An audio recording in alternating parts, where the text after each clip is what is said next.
mbokki internet yi seen mbokk seen xarit Ousmane Ndiaye moo ñëwaat tey di leen présenter benn produit boo xam ni internet yi yàgg nañu koo laaj ñu yàgg ci def ay résultats muy le produit boo xamante ni c'est pour l'impuissance sexuelle ñi nga xam ne dañoo amee azoospermie oligosperme ou bien problème infécondité ñu problème ñu am doom donc seen société Boga Bio indi lañ leen Max Fort produit boo xam ne tout ce qui est impuissance sexuelle ce qu'on appelle le dysfonctionnement érectile yow buy baax na ci moom la ñu ñëwoon rek présenté avec des résultats avérés da koy traité ba mu wér moom la ñu ñëwoon nag tey indil ko bokk internet yi muy sunu 5e produit boo xamante ni ñu ngi koy dugal sur le marché avec des résultats avérés tey la leen indiloon di leen joxaat ak di daje ci beneen numéro ci beneen garab incha allah. لقد كان لكم في رسول الله أسوة حسنة لمن كان يرجو الله واليوم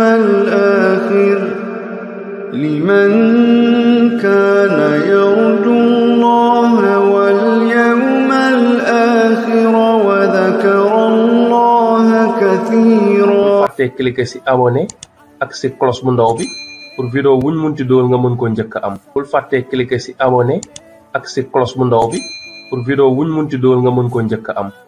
asalaamaaleykum wa rahmatullah yéen ñuy suivre seen chaîne sama xalaat ñu ngi leen di nuyu di leen ziar bu baax a baax di leen fàtte yéen a ngi seen programme plante de la semaine comme ni ngeen ko xamee dañuy ñëw chaque semaine ak professeur Ousmane Ndiaye benn garab boo xam day sax ci réew mi mu ñëw waxtaanal ñu maanaam njariñ yi nga xam ne xam na ko ci garab googu yi mu am ci wàllu wér-gu-yaram mu partagé ko ak ñi nga xamante ni ñooy sénégalais yi mu nekk lu am solo muy rubrique plante de la semaine.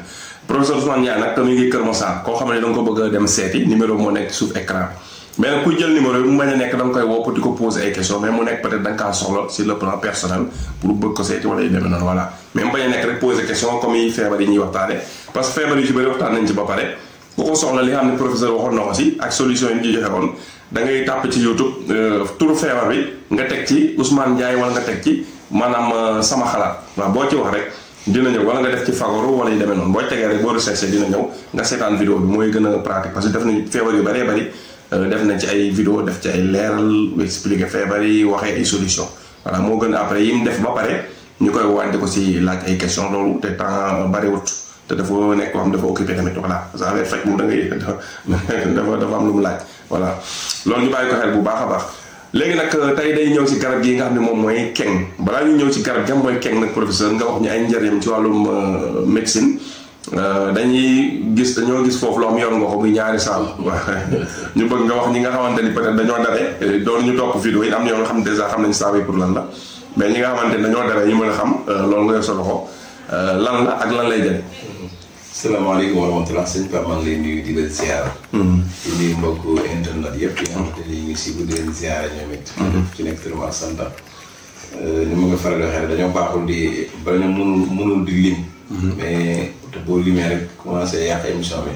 moo tax duñ lim dara mais ñu ngi nuyu ñëpp daal. képp koo xam ne yaa ngi ci biir réew mi. ak biti réew ñu ngi lay nuyu. góor jigéen mag ndaw dafa naa loolu boo waxee loolu daal mu bàyyi woo kenn. donc ñu ngi nuyu ñëpp. Pape saabu yi ni nga ko waxee rek saabu yi la yoo xamante ni bi saabu cat lay dindi. ñu defaree à base de plante. garab la ko defaree comme ni nga daan expliqué rek bu njëkk alxuraan lañ ko daan defee. mais comme que sangu ci douche yi dañ ko daan tere nit ñi. mu nekkoon problème.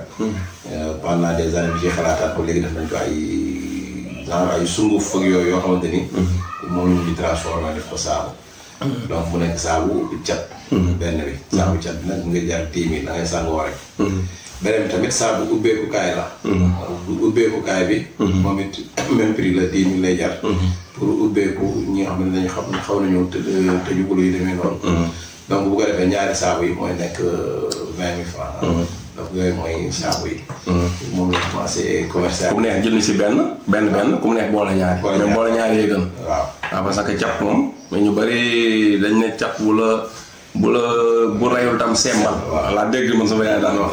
cat bu rayul semmal. mooy maanaam bu la rayut nga dee. mu indi la ay problème ba sa dund du neex. waaw mooy indi comme cat dafa bari ci moom. am cat ak lañ topp. voilà cat rek moom la. yàlla nañ ci yàlla musal. parce que il suffit nga gis dara rafet ci ni sax nga ne kii yére bi rafet na. loolu donc cat la waaw. lu onde bu négatif la boo xam day jóge ci yow dem ci moom. voilà parce que keroog doon naa ko wax oustaz Barham Diop yal na ko yàlla yërëm doon leer bàmmeelam mu nekk ku am xam-xam ku doon partage macha allah na ko yàlla fay. mu mos a dégg mu ne su Sénégal yëpp doon def ku wax ba pare teg ci loolu tudd rek teg ci macha allah. mu ne léegi hôpital dootu ñu bëri client.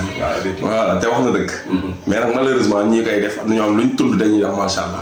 mais am na ñoo xam ne moom macha allah bokkul ci seen langage. dañuy wax rek liñ gis. te am na nit ñoo xam ne lu ñu wax day onde bu négatif dañuy am. loolu mooy cat. léegi nag ñu bari cat a leen gàllankoor.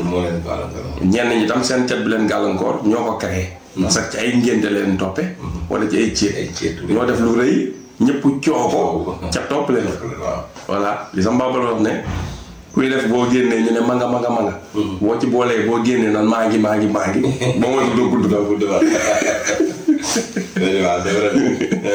boo génne ñu ne manga yow nga def nga boole ci bëgg àdduna bëgg fes boo génn naan maa ngi nee na xëy na doo ko def ma ngi leen a wax ne siiw du jàmmi borom siiw du jàmmi borom léegi na am nañ wax tamit ne xale dafa war di nëbb yooyu lañ ci jubloo mais léegi boo xoolee ñun ñu bëgg fës dañoo bëgg fës da ngay gis ñun ndax xale da ngay gis koo xam ne ànd ak xale bu ndaw di photo wala mu koy esthétique ci xale bu ndaw boo xamante ni xamul dara bëgg fës bëgg buzz wala nga togg say lekk lafaa ñu koy lekk sax bu dugal ko ci internet lekk ba bari partage moo gën a wóor loolu sax moo gën a wóor te sax baaxul waaw te baaxul mais léegi fi nga am na xam direct lañ koy def filmé ko dressé surtout ndékki yeeg yooyu bu dee ak màggal Tuuba gàmmu yooyu surtout léegi bu ko defee ña nekk Dakar roog ña nekk bitim réew yi ñëpp commencé wax nangam lekk guñ ko yooyu mën a indi cat bien sûr yooyu yëpp nag xale ñoom xamuñu loolu mais day indi ay problème moo tax léegi feebar bëri paat na xaree faj dëgg la nekk lu feebar hôpital du feebar dafa mystique da ci bokk waaw kay mystique da ci bokk la te am ñoo xam ne lu ñu wax mu yàqu am ñoo xam ne lu ñu yëg mu yàqu am na loo xam ne lu ñu gis mu yàqu donc moo leen gisee sax mag ñi bu njëkk dañ daan nëbbatu waaw booy def dara sax boo amee say projet yooyu sax da ngay nëbbatu ba mu réalisé wu yooyu yëpp lañ ci daan waaw dégg naa sëñ Fallou Mbacke daan na def bu génn Touba di voyagé su génnee daan chauffeur bi nañ toog tuuti am diir waaw maanaam ba xaat egg xaat mooy lan mooy egg na xaat maanaam ñu ngi Touba dina toog moom 2 heures de temps yoo xamante ni mi ngi waat biir Touba ci buntu Touba fekk demagul pour ñu bañ ko daa gaaw waaw ba nga naan egg nga xaat mu ne nañ xaar ba xaat ay ñu doog a dem tey ku yàlla baax na voilà comme que ñooñu nag ñooy muslu asamaan ñun dañoo xam li ci nekk xam nañ li ci nekk waaw lenn lu ne nag ki ko xam moo koy gën a mën a moytu ki ko xamul waaw voilà donc saabu cat ñu ko jaayee 10 000 francs mais ñi ko xam dëgg tey maanaam ci waxin jënd la ëpp 300 bu la dëgg la waaw bu la ko mënee dire moom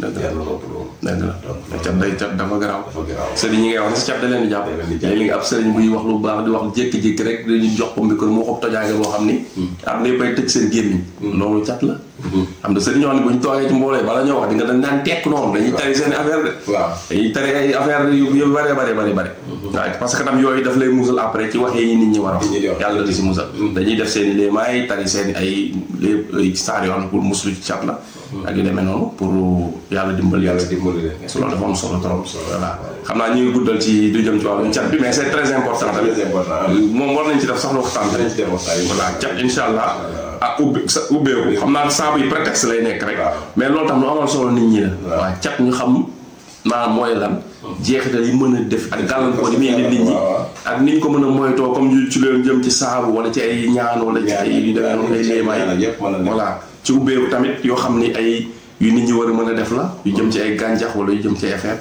voilà nga ñëw nag après yombale leen ko nag koo xam ne yooyu yëpp mën nañ sa jafe-jafe nga ni ñëw ne coppet saabu rek yóbbu yow mu gën a bu ñu yàlla dimbalee moom incha allah bu ñu teewul xam-xam dina tasaaroo ci réew moom li ñu xam moom bu ñu ñëw dinañ ko joxe xaw ma nag buñ yàlla la fi yàlla may fan bu gudd ko waaw parce que liñ nar daal moom bëgguñu ko yóbbaale moom incha allah am nañ yéene bi daal joxe ko moom waaw incha allah bu ko defee moom démocratie ku bëgg a def ku bëgg a jàng ku bëgg a jàng ak yàlla bëgg jàng waaw bu ci sa wërsëg nekk dañ ci jot ko sa wërsëg nekkul nag dëgg la mais yàlla liñ xam moom te yàlla tax dañ ko laaj bi askan wi incha allah yàlla na ko yàlla moom ci barke yonante bi sallallahu alayhi wa sallam léegi nag professeur garab bi nag léegi ñu bëgg nga wax ñu maanaam ban garab la ak nan lañ koy jëfandikoo ci wàllum wér-gu-yaramu doomu aadama yi.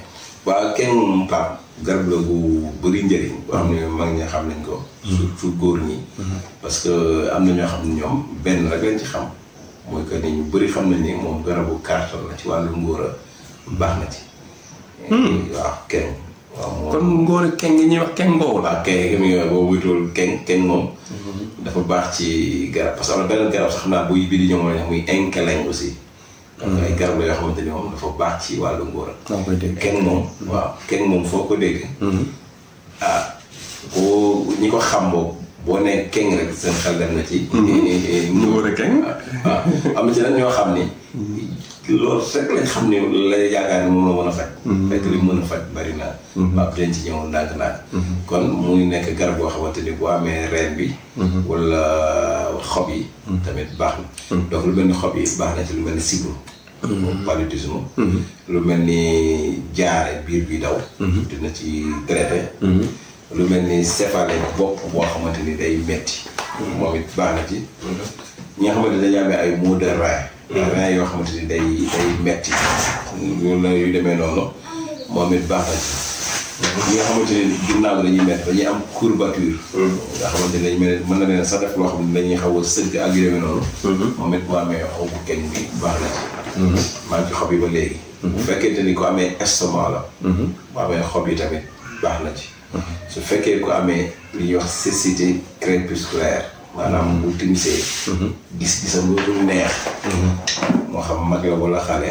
su amee xobu kenn. di ko naan moom it yàlla dina ko ci saafara. ñi nga xam ne dañu amee problème mu bronchite. waaw bronchite buñ ko waxee rek vidéo yàgg nañu ñi yàgg seetaan. dafa naa terme yooyu yëpp pour lañ ko xam léegi.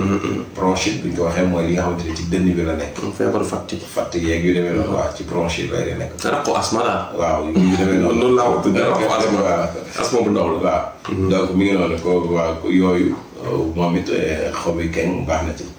bu dee sëq tamit la même chose keng bi baax na ci. bu dee li ñuy wax contre les mauvais esprits sax koo xam ne day gént yu bon ak yu demee noonu. loolu sax xëy na beneen domaine la. seytaane la. seytaane yu demee noonu. loolu baax na ci. bu defee xob yi yooyu yëpp dina ko saafara. moom da ngay jël def ko infusion. parce que man li ma wax mooy infusion bi ci bëri. infusion ngay jël. bu jëlee di ko jël lu mel ni digg kaas. kaas bu ndékki kaay. kaas bu yam rek lu mel ni benn kaas AGT wala kaas AGT ak genn wàllu tolloon à peu près. di ko naan suba ak ngoon. bu fekkee nag feebar bu chronique la bu yàgg ci nit ki. mën na ko jël suba midi ngoon ñetti yoon ci jour bi. suba midi ngoon. même bu dee reeni tamit. noonu la koy jëlee.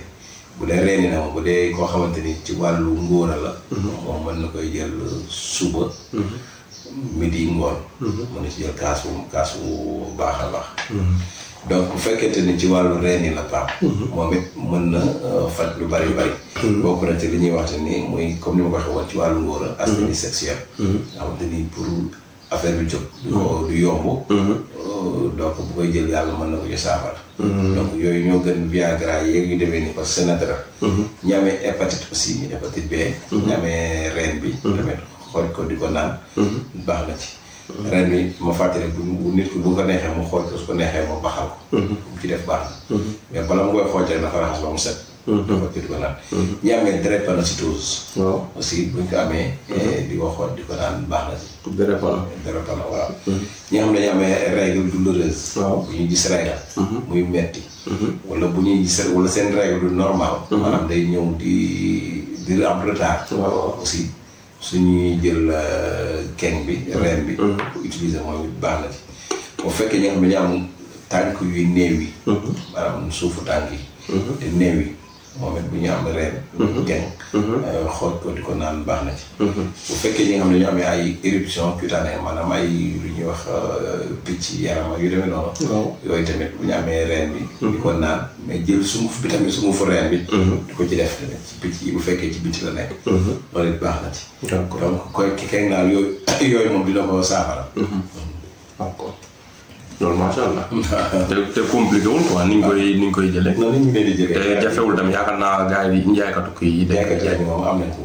xam naa ko itam boo mënee am bu waaye dafa day xaw a jafe di xob yi tooy. ku ci mën am xob yi tooy. waaw xob yi tamit day jafe parfois. day jafe. parce que xob yi bu demee quelque temps ci gars yi day wow. day wow. voilà parce que li ñuy wax toujours rek mooy éviter xob yoo xam dañ ko weer ci naaj ba mu woo koom. parce que wala xob yi yàgg. waaw ba nga leen xool gis verte tuñ quoi mais dañoo marron. waaw dañ leen fa yàgg ba marron.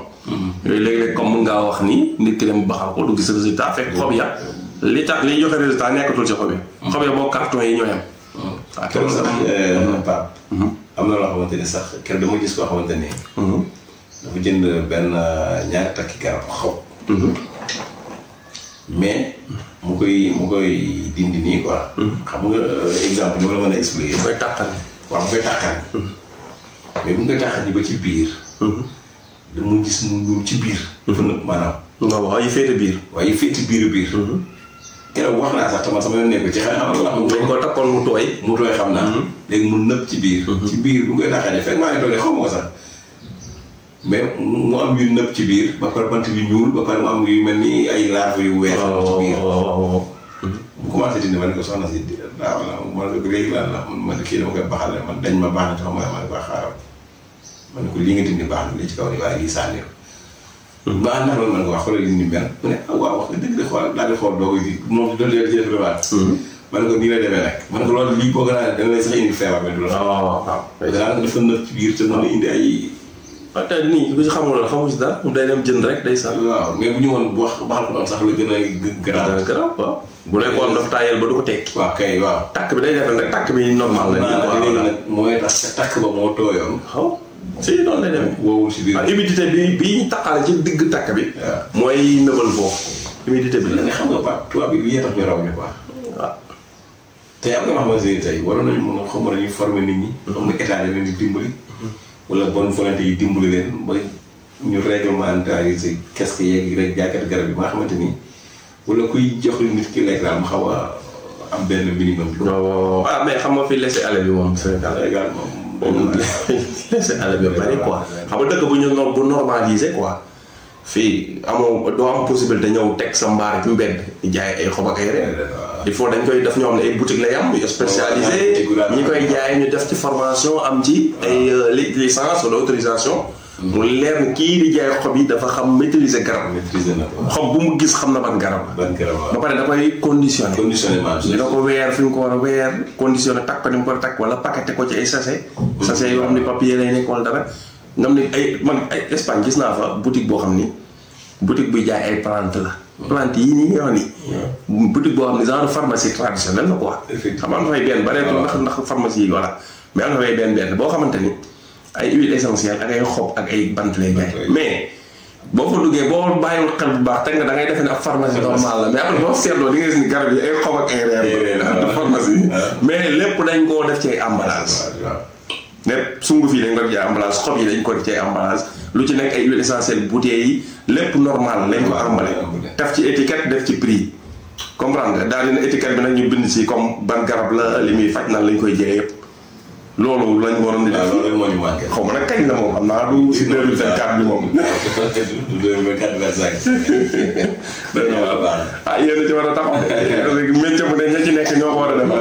waaye du yomb nag. du yomb non du yomb. parce que ñun dañoo am affaire yoo xam ni suñ dëkk bi dañoo dem dañ cee làggi. maanaam def nit ñi di def ni ñu ko sentir. dañ cee làggi. fi ne bu nit ñëwoon tey bëgg a révolutionner affaire def ko lu xam day baax même bu dee yow da nga koy defaral nit ñi de yow ñoom dañ lay xeex parce que dañ lay sentir yow comme menace. fekk da nga leen di defaral. mais duñ ko xam dañ lay xeex parce que dañuy defee ne danger nga pour ñoom ndax dañoo tàmm lu normalul ba boo leen bëggee teg ci lu normal yow dañ lay def ennemi. loolu malheureusement foofu lañ toll. xëy na nag ki nga xam ne moo ñu mën a dimbali yàlla xëy na. mais ni ma gisee nii suñu gars yi man gisoo ko ku mën a teg réew mi ci yoon la. bon du yomb voilà parce que ku ragalul dara rek moo ko mën. te fi ay tàppale rek fee. keroog nag gis naa ni Pape xam naa ni benn baat rek nga may wax. mais Ibrahima Traoré. bon xam naa bu continuer Burkina Faso moom la ñuy développé incha allah.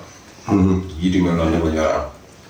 mais nag mooy la waa nekk. est-ce que gars yi dañ ko ci bàyyi. dégg ñu coup d'état lañ ko la nangam ak nangam. mais bu fekkee nit naa koy suivre moom. moom man de du ma koy suivre mais ni ñu ko suivre moom. Ibrahima Traoré président Burkina. bu ni mu continuer. su ñu ko bàyyi ak sago. ak sago. voilà léegi Burkina raw fii ci Afrique laa la wax. c'est vrai. kon pour wàll ni. dëgg la amuñu problème mu. kii moyen yooyu problème mu njiit lañ am. waaw njiit yu jub. waaw yu jub te am compétence. لقد كان لكم في رسول الله أسوة حسنة لمن كان يرجو الله واليوم الآخر